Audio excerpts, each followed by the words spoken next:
Paano nga ba kapag nakalimutan nyo ang PIN or password ng inyong Surfcoins na application? So okay guys, let's start.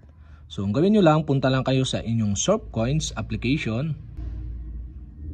Then dito sa Surfcoins, kapag nakalimutan nyo ang inyong PIN or password, ang gawin nyo lang is punta lang kayo dito sa baba. Okay, may makikita kayo dito na forget your PIN. Tap nyo lang yan.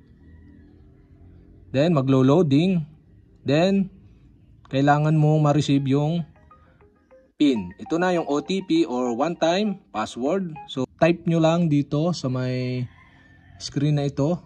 So okay guys, make sure na yung PIN nyo is mailagay nyo sa loob ng ilang minuto. So okay guys, ito 478770.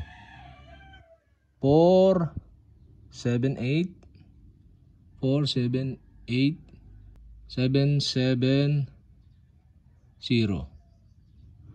So okay guys, make sure na mailagay nyo sa loob ng 4 minutes para hindi ma-reset yung inyong PIN or hindi siya gagana kapag naubos na itong oras na nandito, yung 5 minutes na binigay.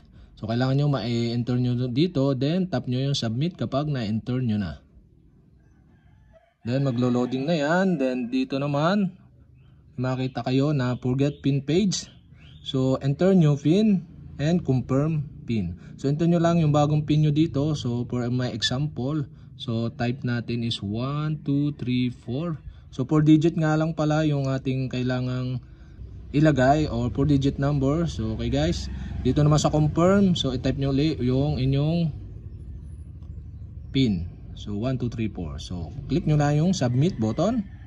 Then maglo-loading na siya. Then okay, successfully reset PIN. Log in with your new PIN.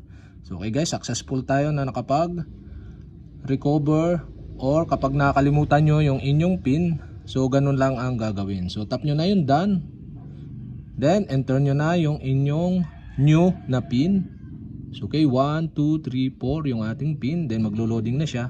Then ito na guys, successful na tayo nakalagin. So ganun lang kadali kapag nakalimutan nyo yung inyong PIN or password ng inyong Surfcoins. So okay guys, sana nakatulong at huwag nyong kalimutang i-click ang subscribe button at ang bell para updated kayo kapag may mga bago akong upload na video. So okay guys, thank you for watching.